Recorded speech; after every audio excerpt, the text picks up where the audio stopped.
ഈ മത്സ്യത്തെ നിയോഗിച്ചു. യോന 3 രാവും 3 പകലും ആ മത്സ്യത്തിന്റെ ഉള്ളിലെത്താൻ കഴിഞ്ഞു.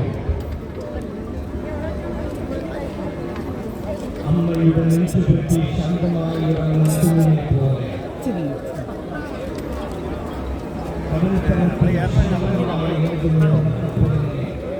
നമുക്ക് ദർശിക്കാനാവും. ഏത് മുന്നണിയെയും നമ്മുടെ ജീവിത സാഹചര്യങ്ങളിൽ നിന്ന് മാറ്റിക്കൊള്ളുമ്പോൾ ദൈവത്തിന്റെ പദ്ധതിയിൽ കടന്നുകൊള്ളിയെത്തുമ്പോൾ നമുക്ക് രക്ഷയാകും. വിശുദ്ധ കുരിശുവന്ദന പ്രാർത്ഥനകളാണ് ഇപ്പോൾ നടക്കുന്നത്.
കുരിശുവന്ദന പ്രാർത്ഥനയോട് ചേർന്നിടാം.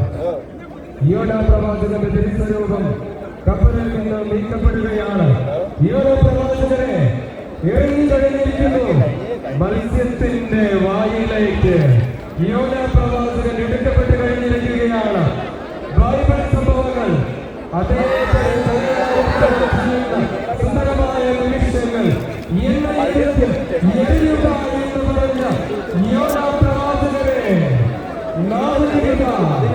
അകമതായ സമുദ്രത്തിലേക്ക് ഇറങ്ങിക്കഴിഞ്ഞിരിക്കുകയാണ്. ശാന്തമായ കടൽ, ശാന്തമായ കടൽ. ഈ നിമിഷങ്ങളിൽ നമുക്ക് ഓർമ്മിക്കാം, വിശുദ്ധ കുരിശിന്റെ തിരിച്ചുകൊണ്ട് ഈ പ്രദക്ഷിണത്തിന് എഴുന്നള്ളിക്കപ്പെട്ടിരിക്കുകയാണ്.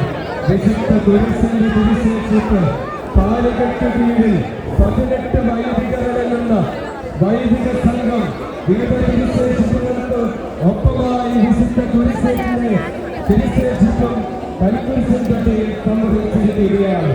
1778 പാറമാറ്റം ഗവർണറുടെയും കരിയാറ്റി മൽപ്പാന്തയും റോമ യാത്രയാണ് തുടങ്ങിയ ദേവാലയത്തിന് വിശുദ്ധ കുരിശിനെ തിരിച്ചേറ്റിപ്പം സമ്മാനിച്ചത്. ശാന്തമായ കടലിലൂടെ കപ്പലിലാണ് വലിയ പുഴയിലേക്ക് ശാന്തമായി യാത്ര ചെയ്യുകയാണ്. തുടർന്നുള്ള യോനാ പ്രവാചകന്റെ പുസ്തകം 1-17 തിരുവചനം. യോന 3 രാവും 3 പകലും മത്സ്യത്തിന്റെ ഉദരത്തിൽ ചിലവഴിച്ച് ഇനിയുള്ള 3 ദിനങ്ങൾ പ്രാർത്ഥനയുടേതാണ്. പ്രാർത്ഥനയ്ക്ക് ശേഷം യോനാ പ്രവാചകൻ ദൈവത്തിന്റെ വാക്ക് കേട്ട് നിലവയിലേക്ക് ഒരിക്കൽ കൂടി യാത്ര ചെയ്യുന്നുണ്ട്. നിലവയിൽ ചെന്ന് ദൈവത്തിന്റെ അരുളപ്പാട് അറിയിക്കുന്നുണ്ട്. പിന്നീട് സംഭവിക്കുക വലിയ അത്ഭുതമാണ്. സകല തിന്മകളിലും മുഴുവൻ നിലവിലെ നിവാസികൾ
ഉത്തരവാദിത്വങ്ങളും വിവിധ കരകൾ ഏറ്റെടുക്കുമ്പോൾ കപ്പൽ സംവഹിക്കുന്നത് കടപ്പൂർ നിവാസികരാണെങ്കിൽ തിരുസ്വരൂപങ്ങൾ സംവഹിക്കുന്നത് കാളികാവ് കരക്കാരാണ്.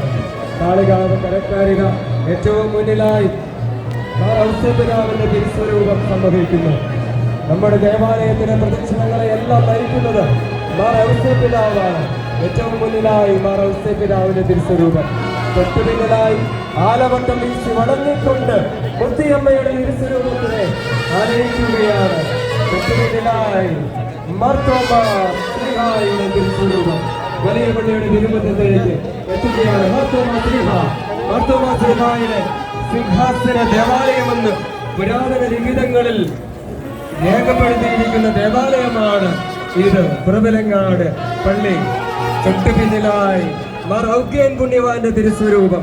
4-ാം നൂറ്റാണ്ടിൽ ജീവിച്ചിരുന്ന സന്യാസ പ്രസ്ഥാനത്തിന്റെ പൗരസ്ത്യ സഭയിലെ വ്യാപകനാണ്, പിതാവാണ് ഔഗ്യൻ പുണ്യവാൻ, ഔഗ്യൻ തുവാന. തൊട്ടുപിന്നിലായി 1870-കളിൽ ജീവിച്ചിരുന്ന വിശുദ്ധ കൊച്ചുത്രേസ്യ, ഈശോയെ ഞാൻ അങ്ങയെ സ്നേഹിക്കുന്നു എന്ന് എപ്പോഴും പറഞ്ഞിരുന്ന വിശുദ്ധ കൊച്ചുത്രേസ്യ. തൊട്ടുപിന്നിലായി ഭരണജ്ഞാനത്തിന്റെ ഭാരതസഭയുടെ വിശുദ്ധ അൽഫോൻസാമ. അതിനുശേഷം 3-ാം നൂറ്റാണ്ടിൽ ജീവിച്ചിരുന്ന വിശുദ്ധ ഗീവർഗീസിന്റെ തിരുസ്വരൂപം സംവഹിക്കപ്പെടുകയാണ്. അതിനുശേഷം വിശുദ്ധ ഇഗ്നേഷ്യസ് ലയോളയുടെയും മിഖായേൽ മാലാഖയുടെയും തിരുസ്വരൂപങ്ങൾ വലിയ പള്ളിയുടെ തിരുമുറ്റത്തേക്ക് തിരിച്ച് എത്തിയിരിക്കുകയാണ്. ഏറ്റവും ഒടുവിലായി കുടത്തേൽ ഉണ്ണിയുടെ ഉണ്ണീശോയുടെ തിരുസ്വരൂപവും അതിന് തൊട്ടു മുന്നിലായി വിശുദ്ധ സെബസ്ത്യാനോസിന്റെ കുറവിലങ്ങാടിന്റെ കൊച്ചുപള്ളിയുടെ വിശുദ്ധനായ വിശുദ്ധ സെബസ്ത്യാനോസ് സഹദായുടെ തിരുസ്വരൂപവും പുഷ്പവൃഷ്ടിയാൽ എഴുന്നള്ളിക്കപ്പെടുകയാണ്. വിശുദ്ധ സെബസ്ത്യാനോസിന്റെ തിരുസ്വരൂപം വലിയ പള്ളി നടയിലേക്ക് പ്രവേശിച്ചിരിക്കുമ്പോൾ ആലവട്ടം വീശുന്നതിനൊപ്പം ഇതാ പുഷ്പവൃഷ്ടി നടത്തിക്കൊണ്ട് വിശുദ്ധന്റെ മാധ്യസ്ഥം നേടുകയാണ്.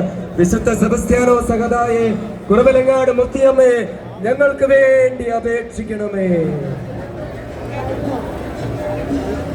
ആലവട്ടവും പഞ്ചാമരവും വാദ്യമേളങ്ങളും അകമ്പടി സേവിക്കുന്ന പരിശുദ്ധ അമ്മയുടെ ആത്മീയ യാത്ര ഈ 2025 വർഷം അമ്മയുടെ സന്നിധിയിലെത്തിയ 10,000-കണക്കിന് വിശ്വാസികൾക്ക് അനുഗ്രഹങ്ങൾ ചൊരിഞ്ഞുകൊണ്ട് പൂർത്തിയാവുകയാണ്.